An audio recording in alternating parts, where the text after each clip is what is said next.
Excellent. And then this is another example of the collaboration on from Linda is from Gray County, and Gray County has also been playing that role, very similar to what Dufferin County has been doing with their local municipality. So I'm going to turn it over to Linda just to tell the story of how Gray County is kind of like coordinating and then speaking specifically to the Environmental Acres program. Absolutely. And thank you so much for the invitation. So I'm going to talk a little bit about why we undertook this experimental acres program and then hand things over to Emily to talk a little bit more about the program itself and how we implemented it and sort of what it might look like to transfer. And some of what you just spoke to, Gabby, in terms of how we coordinate and what we're doing overall sort of falls through the presentation. So I will speak to that as I get to it. I'm just requesting the ability to share my Oh, screen if that's sorry. Yep, okay. No yep, yeah. Let me problem. fix that. Let me fix that. Sorry. Here we go. So sorry. Yeah. Perfect. Great. So Experimental Acres is our sustainable agriculture support program. Um, It is a micro grant program where we provide farmers with up to $3,000 to support new experimental practices on their farm. It doesn't necessarily have to be experimental in that nobody's ever done it before, but experimental in the sense that they definitely haven't done it before and it's not necessarily widespread in our region. It's great that Sarah's on the call with us because Dufferin County also runs an experimental acres program. This was initially developed actually by Wellington County through federal funding through the Our Food for their Our Food Future program. And then the program has actually expanded across the region with Dufferin joining in 2022 and Gray County joining in 2023. And since 2024, Gray Agricultural Services, who operates across Gray County, has actually been now delivering the program to Dufferin County. So it is really a kind of cross county collaborative story. And within Gray County, since we started in 2023, the program has supported 19 on-farm trials, which has directly impacted practices on over 440 acres, which, in the grand scheme of our geography is not actually that much. But I think it just goes to show that this isn't just giving money to organic market gardeners. Like we are able to reach a kind of broader cross section of our agricultural community. So why are we doing it? So Gray County, like Dufferin County, did declare a climate emergency back in 2022. And when we declared that emergency, we also adopted our first climate change action plan, Going Green and Gray. These kind of charts, I generally try to stay away from them, but I was like, no, this is the Ontario Climate Caucus. They want to see this stuff. This is what gets them excited, like it gets me excited. So this is our GHG inventory. We did something ICLEI Canada was our consultant on this, and we did kind of push them a little bit because I think the art and science of GHG inventorying really emerged in urban municipalities, and as increasingly rural municipalities have kind of stepped into the climate action space, we've been asking for sort of quantification that hasn't happened at the municipal level so much historically. Certainly at the federal level, there's lots of quantification about land use change and agriculture, but in municipalities, that was a bit more novel.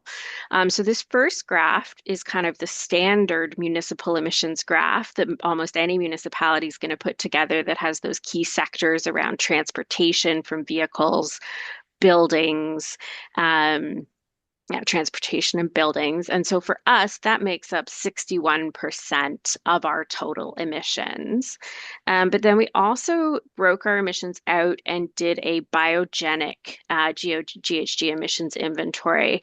So here we included waste, which is very standard in municipal inventories, but this is also where we put all of our estimated, I want to be very clear, estimated emissions associated with agriculture. And as Gabby mentioned, I think there's, a good grasp of the ways that energy is used, or a better grasp of the way that energy is used on farm through fuel consumption, but really trying to understand and quantify the emissions associated with, as you can see, livestock management, um, and I guess soil management. So that sort of it says livestock manure management, but that included the application of manure as a fertilizer to fields. So just to say, we did take our best effort to quantify this and came up with the fact that across Grey County, there's an opportunity in that 39% of our emissions are coming from biogenic sources. So we said, okay, this is such a huge opportunity. We're going to try and take some action. So we created one of these, and for Mike, this will be your bread and butter, the emission. The cumulative emission reduction potential of different actions. Um, and what you see in a rural landscape is that there's this huge opportunity from sustainable soil and crop management, um, which is contested. I don't want to pretend this is straightforward. What that number is, our methodology document, it's a it's a living document, but as much as the methodology maybe isn't entirely carved in stone or entirely agreed upon, looking at a rural landscape, it's obvious that any kind of climate action that doesn't engage with our agricultural sector is missing the boat. These are a huge stakeholder in our communities and also a huge steward of our landscapes and of the carbon associated with those landscapes. So we took this analysis to heart. And our first theme in our Going Green and Gray is nature-based solutions in agriculture. So we really said for a rural landscape, we want to be centering the opportunity that comes with nature-based solutions and agricultural sustainability, while also, working away at these themes that we know have technological opportunities for emissions reduction.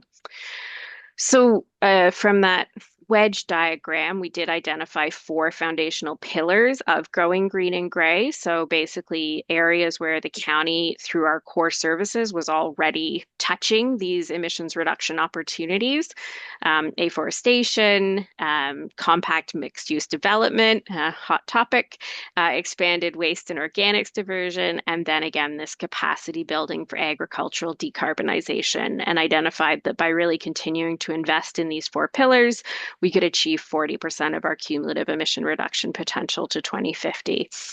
So then that created an interesting challenge to say, oh, well, what does a municipality do to build capacity for agricultural decarbonization? And luckily enough, Wellington had already figured it out. So we reached out to them and they invited us into the fold. And that is where Emily steps in, and I will hand things over to her. Oh, my apologies. One more slide from me, just to say we have had really great participation across our geography. So knowing I guess for any upper tiers who are maybe listening to this, these kind of programs are really great in that they do deliver value to all of your local tiers. And there's very low barriers to participation for the farmers. So it is a good opportunity in that sense, in terms of, I guess, building a collective program that isn't bounded by individual municipal geographies if you are trying to kind of build those regional or county-wide or region-wide collaborations. So I'll stop sharing and then I'll hand it over to Emily. Awesome. Thank you. I will share my screen here as well.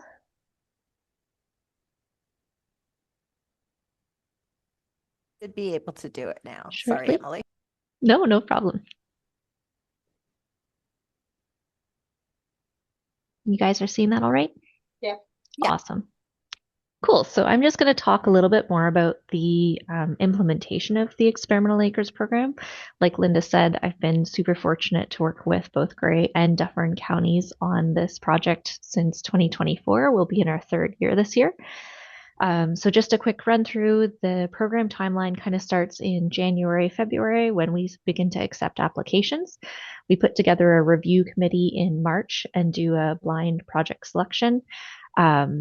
And then we kick off the field season in roughly May through to the fall or even into early winter sometimes. And in that case, the producers are implementing the projects on their farm, and we are supporting them with some of the monitoring of the outcomes. We try to do a couple of networking events where we can bring participants together to share ideas. And from those, we've also been able to create some program videos and a outcomes document at the end of the year that we can share more widely with the public as well. So again, we promote the program early in the year. We have a review committee. We had people from the county staff, Gray Ag Services, and a couple of producers who helped with that project review in March. And out of the 20 applications that we received this year, 7 were selected to receive funding and move forward for the summer. If anybody is interested in learning more about the Experimental Acres program, Linda had mentioned that Wellington County actually developed it. They have an Experimental Acres page on their website that you can scroll to the very bottom of, and they have a very thorough handbook for other municipalities to use to get more information about how you could start a program and what would be involved in that in your area. So I would really recommend you go and take a look. This regenerative farming practices graphic comes from that handbook and gives a little bit more information about the benefits that come from the practices that we try to highlight throughout the program. So a few examples of some of the projects that we are going to be moving forward with this year. We have a producer who's looking at using brassicas, so things like turnip or radish, in late 2026 to break up a field that's been in pasture for several years and try to reduce the amount of tillage that'll happen in that in 27. We've got a few producers looking at different variations of using cover crops for extended grazing for livestock. So you get benefits from having cover crops in the field, and then you can also integrate livestock and have some really great opportunities come from that. And then at the other end of the kind of scale as far as farm size, and sometimes even the establishment of the business, we've got someone who's getting started. They are looking at using, they've got a good market for Jerusalem artichoke. It's usually a crop that they need to do some pretty intensive plowing and tillage for to establish. And this participant is going to experiment with a few different replicates of no-till establishment. So trying to get that going in a field and have a successful crop at the end of the year. So that'll be exciting to follow through for the summer. Another little plug, if you'd like more information on both the Gray County Experimental Acres website and the Gray Ag Experimental Acres page, we've got some project outcome documents from 24 and 25, and they outline all of the projects that were completed, some of the outcomes from them, and would give you a bit better idea of what all we've looked at over the last 3 years and how things ran. So I wanted to touch just on a few of the benefits that we've seen come out of the program over the last couple of years. Specifically in the column on the right, the second point down there, close relationships and dialogue with the ag sector as a benefit to the municipality. And I think that we've seen the agricultural sector feel that relationship more strongly with the county as Experimental Acres has become more established. And then that, I think, has led into things like better understanding of the local practices and barriers, the opportunities to build a more thriving sector, and going both ways. I think that having a better relationship between the county and the producers has allowed the producers to better understand how climate change mitigation plan targets could be applied or impact their farms maybe.